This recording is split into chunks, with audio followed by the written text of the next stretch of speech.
So import చేసినప్పుడు ఏ element ఎంత దూరంలో ఉంది, ఏ ఎలిమెంట్ ఏ సైజ్ లో ఉంది, కోడ్ ఎంత, కలర్ కోడ్ ఏంటి, రెండు పడవల మీద కాలేసి మధ్యలో కింద పడుతున్నట్టు ఉంటుంది. డెవలపర్స్ కి ఈ ప్రాజెక్ట్ ని ఎలా ఇస్తారు, హ్యాండ్ ఓవర్ ఎలా చేస్తారు, దాన్ని డెవలపర్స్ మొత్తం అన్ని అసెట్స్ ని డౌన్లోడ్ చేసి ఇమ్మంటారు. అదొక తలనొప్పి. ఏదైనా డిజైనర్స్ డెవలప్మెంట్ కూడా చేసేయాలా, నేను డెవలప్మెంట్ నేర్చుకోవాలా, కోడింగ్ నేర్చుకోవాలా, ఇంటర్వ్యూస్ లో ఎలాంటి క్వశ్చన్స్ అడుగుతారు, ఎక్స్పీరియన్స్ క్యాండిడేట్స్ కి స్పెషల్ గా, అంటే ఇప్పుడు ఫేక్ పెట్టుకున్న వాళ్ళు, మ్యానిపులేట్ చేసిన వాళ్ళకి ఇలా చెప్పకూడదు, బట్ యాక్చువల్ గా బయట ఇదే జరుగుతుంది. వీళ్ళలో ఒక్కొక్క కంపెనీలో ఒక్కొక్కరు డెవలపర్స్ తో కమ్యూనికేట్ అయ్యే పద్ధతి మారుతుంది, డిజైనర్ చేసే వర్క్ మారుతుంది, ఎక్కడ ఏ రిసోర్సెస్ ఉన్నాయి, ఫ్రంట్ ఎండ్ లో కావాలి, బ్యాక్ ఎండ్ లో కావాలి. బ్యాక్ ఎండ్ అంటే ఏంటని అనుకుంటాం కానీ బ్యాక్ ఎండ్ లో ఏంటంటే ఆర్కిటెక్చర్ కావాలి. Hello, welcome back again. ఈ వీడియోలో స్పెషల్ గా మీకోసం చెప్పడానికి ఏ టాపిక్ తో వచ్చానంటే అసలు డిజైనర్స్ డెవలపర్స్ తో ఎలా కమ్యూనికేట్ అవుతారు, లేదంటే డిజైనర్స్ డెవలప్మెంట్ కూడా చేసేయాలా, నేను డెవలప్మెంట్ నేర్చుకోవాలా, కోడింగ్ నేర్చుకోవాలా, ఇలాంటి బొచ్చుడు క్వశ్చన్స్ అన్ని మీలో చాలా క్రియేటివ్ ఉన్నాయని తెలుసు. సో వాటన్నిటికీ క్లియర్ చేస్తాను. అసలు డెవలపర్స్ ఎలా కమ్యూనికేట్ అవ్వాలి, ఆర్ మీరే డెవలప్మెంట్ కూడా నేర్చుకోవాలా, లేకపోతే ఇంటర్వ్యూస్ లో ఎలాంటి క్వశ్చన్స్ అడుగుతారు, ఎక్స్పీరియన్స్ క్యాండిడేట్స్ కి స్పెషల్ గా, అంటే ఇప్పుడు ఫేక్ పెట్టుకున్న వాళ్ళు, మ్యానిపులేట్ చేసిన వాళ్ళకి ఇలా చెప్పకూడదు, బట్ యాక్చువల్ గా బయట ఇదే జరుగుతుంది. వాళ్ళని ఎక్కువగా అడిగే క్వశ్చన్స్, లేదంటే ఇంటర్వ్యూ టైంలో సీనియర్ డిజైనర్స్ కి ఎక్కువగా అడిగే క్వశ్చన్స్, అండ్ జూనియర్ డిజైనర్స్ ని డెవలప్మెంట్ టైంలో ఏమేమి క్వశ్చన్స్ అడుగుతారు, ఎలా ఉంటుంది అసలు ఆ ప్రాసెస్ అంతా ఏంటి అన్నది ఈ వీడియోలో చెప్తా. ఎక్కడ స్కిప్ చేయొద్దు, లాస్ట్ వరకు చూసేయండి. Okay then let's get into the video. ఇప్పుడు ఫ్రెషర్స్ అన్న ఎక్స్పీరియన్స్డ్ అయినా మోస్ట్ కామన్ థింగ్ ఏంటంటే ఒక ప్రాజెక్ట్ వచ్చిన తర్వాత దాని రిక్వైర్మెంట్స్ అర్థం చేసుకున్న తర్వాత దానికి సంబంధించిన డిజైన్స్, యూఐ కానీ యూఎక్స్ కానీ కంప్లీట్గా డిజైన్స్ కంప్లీట్ చేసిన తర్వాత మీరు చేయాల్సింది ఏంటి, డెవలపర్స్కి హ్యాండ్ ఓవర్ చేయడం. మీరు ఎంత డిజైన్ చేసినా సరే వాళ్ళు డెవలప్మెంట్ చేయకపోతే అదైతే లైవ్ అయితే కన్ఫర్మ్గా కాదు. బ్యాక్ ఎండ్ డెవలపర్స్ ఉండాలి, ఫ్రంట్ ఎండ్ డెవలపర్స్ కూడా ఉండాలి కదా.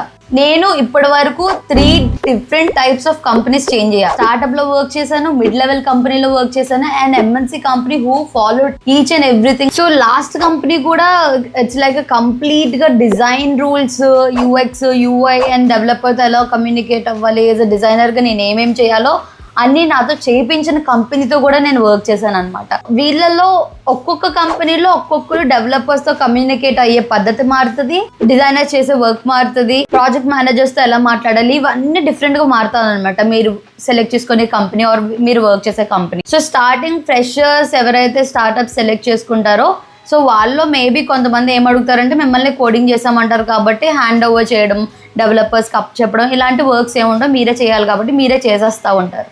ఒకవేళ మీకు కనుక డెవలపర్స్ సపరేట్గా ఉన్నారు అని అంటే యూజువల్గా ఏ కంపెనీలో అన్నా సరే ఎలా జరుగుతుందంటే ఫస్ట్ మనకి ప్రాజెక్ట్ వస్తుంది, రిక్వైర్మెంట్స్ చెప్పిన తర్వాత మనం దాని మీద వర్క్ చేస్తాం, ప్రాజెక్ట్ మేనేజర్స్తో మాట్లాడతాం, వీలైతే యూఎక్స్ రీసెర్చ్ చేస్తాము, ఇంటర్వ్యూస్ కండక్ట్ చేస్తాము, చాలా డిఫరెంట్ థింగ్స్ ఏమైతే చేస్తామో యూఎక్స్లోని యూఐలోని చేసుకుంటూ వెళ్ళిపోతాం. లాస్ట్లో ఆ ప్రాజెక్ట్ మీరు డిజైన్ చేసింది ఏదైతే ఉందో అది లైవ్ అవ్వాలి అంటే we have to give it to the developer అనమాట. సో ఈ డెవలపర్కి ఇచ్చేటప్పుడు ప్రాసెస్ ఎలా ఉంటుంది, దీన్నే డిజైన్ బ్రీఫ్ స్టేజ్ అని అంటారు, డెవ్ అనాలిసిస్ అని కూడా అంటారు. కంపెనీని బట్టి చేంజ్ అయిపోద్ది. సో ఇక్కడ ఏం జరుగుతుంది, ఈ స్టేజ్లో ఏం జరుగుతుంది, యూఐలో చేసిన స్క్రీన్స్ ఇవన్నీ అయిపోయిన తర్వాత next step you and your product manager are మీతో ఉండే టీమ్ అంతా కలిపి డెవలపర్స్తో అదే టెక్ టీమ్తో కూర్చొని you have to explain everything to the tech team అనమాట.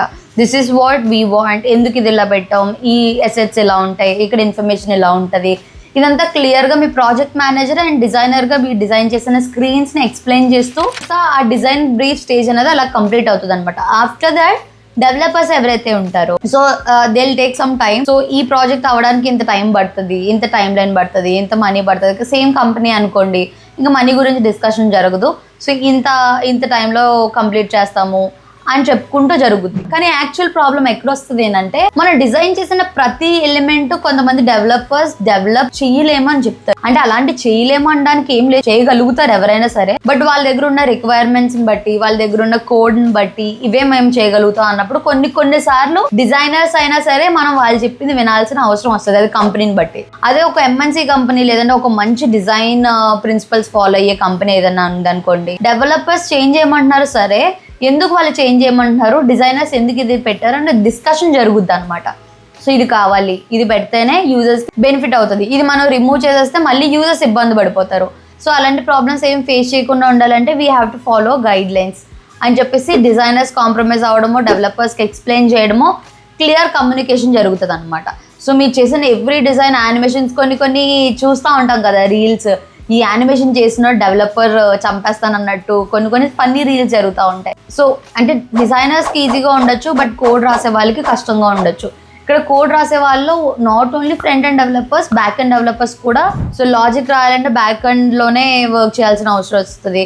మనం ఏదైనా చూసేది స్క్రీన్ మీద చూసి ఇంటరాక్ట్ అయ్యేది ఏదైనా సరే ఫ్రంట్ అండ్ డెవలపర్స్ డిజైన్ చేస్తారు. సో వీళ్ళకి కన్ఫర్మ్గా కూర్చొని మనం ఎక్స్ప్లెయిన్ చేయాల్సిన రెస్పాన్సిబిలిటీ యాజ్ అ డిజైనర్స్గా మనకు ఉంటుంది అనమాట. సో మనం ఎక్స్ప్లెయిన్ చేసేసిన తర్వాత వాళ్ళు కొన్ని అవుతుంది అంటారు, కొన్ని అవ్వదంటారు. సో అవ్వదు అన్నప్పుడు మనం ఏమైనా చేంజెస్ చేయగలుగుతామా, లేదంటే అది కన్ఫర్మ్గా యూజర్ కావాలా, అది మనం అలానే పెట్టాలా అన్నది మనం వాళ్ళకి ఎక్స్ప్లెయిన్ చేయడానికి ట్రై చేయాలి. లేదు ఇంకా అవ్వదు అని అంటే కొన్నిసార్లు మనమే చేంజెస్ చేయాల్సిన అవసరం వస్తుంది. సో అవి మీరు అబ్జర్వ్ చేయాలన్నమాట. ఇప్పుడు నార్మల్గా అడిగే క్వశ్చన్ ఏముంటుంది, ఇప్పుడు కోడింగ్ కూడా నేను నేర్చేసుకుంటే బాగుంటుందా, లేకపోతే నేను కూడా కోడింగ్ నేర్చుకోవాలని అడుగుతూ ఉంటారు కదా. సో మీరు కోడింగ్ అయితే నార్మల్గా నేర్చుకోవాల్సిన అవసరం లేదు. బట్ మీరు నేర్చుకోవాల్సింది ఏంటి అని అంటే డెవలపర్స్కి, మీ టెక్ టీమ్కి క్లియర్గా మీకు కావాల్సింది ఎక్స్ప్లెయిన్ చేయడం, మీరు డిజైన్ చేసింది ఎక్స్ప్లెయిన్ చేయడం. వాళ్ళకి ఏదైనా అసెట్స్ కావాలంటే ఎలా డౌన్లోడ్ చేసుకోవాలి, ఎక్కడ ఏ రిసోర్సెస్ ఉన్నాయి, ఫ్రంట్ ఎండ్లో కావాలి, బ్యాక్ ఎండ్లో కావాలి. బ్యాక్ ఎండ్ అంటే ఏంటి అని అనుకుంటాం, కానీ బ్యాక్ ఎండ్లో ఏంటంటే ఆర్కిటెక్చర్ కావాలి. ఏ స్క్రీన్ క్లిక్ చేస్తే ఏ స్క్రీన్ వస్తుంది, సో ఇది ఈ బటన్ క్లిక్ చేస్తే ఫిల్టర్ ఆప్షన్ వస్తుందా, ఫిల్టర్ ఆప్షన్స్ లో ఏమేమి స్క్రీన్స్ వస్తాయి, ఏమేమి ఆప్షన్స్ చూపిస్తాము. ఫర్ ఎగ్జాంపుల్ మీరు అమెజాన్ తీసుకున్నారనుకోండి, లో టు హై అన్న ఆప్షన్ పెడితే లో టు హై అన్న ఆప్షన్ సంబంధించిన స్క్రీన్ రావాలి కదా. సో దానికి లాజిక్ రాయాలి కదా. సో ఇవన్నిటికి సంబంధించింది బ్యాక్ ఎండ్ వాళ్ళే చేస్తారు. వాళ్ళకి maybe sometimes we have to provide site maps, otherwise we have to provide user flows. అంటే ఈ స్క్రీన్ నుంచి ఈ స్క్రీన్ వస్తుంది, ఈ స్క్రీన్ నుంచి ఈ స్క్రీన్ వస్తుంది అన్నట్టుగా వాళ్ళకి క్లియర్ ఇన్ఫర్మేషన్ చూపిస్తున్నట్టు. కొన్నిసార్లు దాన్ని ఏం చేయమంటారు అంటే నోట్ చేసేయమంటారు, కొన్నిసార్లు విజువల్ గా చేసి చూపించమంటారు. అంటే మ్యాపింగ్ లాగా, యూజర్ ఫ్లోస్ లాగా, సైట్ మ్యాప్స్ లాగా ఇలా చేసి చూపించమంటారు అనమాట. So we have to SIT with front end developers and we have to talk with back end developers. ఇది బాగా హై ఎండ్ కంపెనీస్లోనే జరుగుతుంది, చిన్న కంపెనీస్లో జరగదు. సో మళ్ళీ coming back to the previous question, నేను కోడింగ్ నేర్చుకోవాలని అంటే మీరు ఇంకా డీప్గా UI/UX డిజైనింగే నేను వెళ్దాం అనుకుంటున్నాను ఫ్యూచర్లో అనుకుంటే you can stick with it, you can work on your projects and all. So అలా చేస్తే మీ డిజైనర్స్నే తీసుకునే వాళ్ళు ఉంటారు, వాళ్ళ దగ్గర కూడా మీరు వెళ్ళొచ్చు.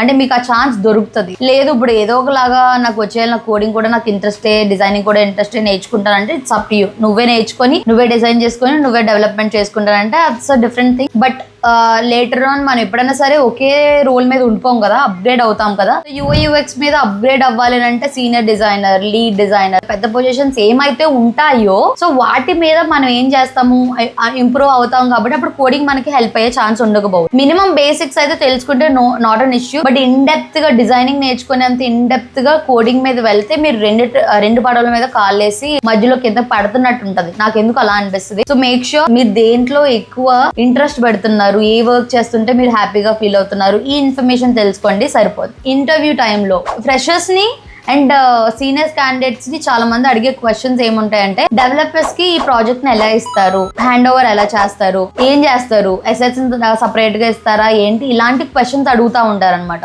సో అప్పుడు మీరు చెప్పాల్సింది ఏంటనంటే నార్మల్గా డిజైన్స్ మీ చేసిన స్క్రీన్స్ని కొన్ని కంపెనీస్ ఏం చేస్తాయంటే జెప్లిన్ అన్న ఒక టూల్ ఉంటుంది, లేదంటే ఇన్విజన్ అని ఇంకొక టూల్ ఉంటుంది.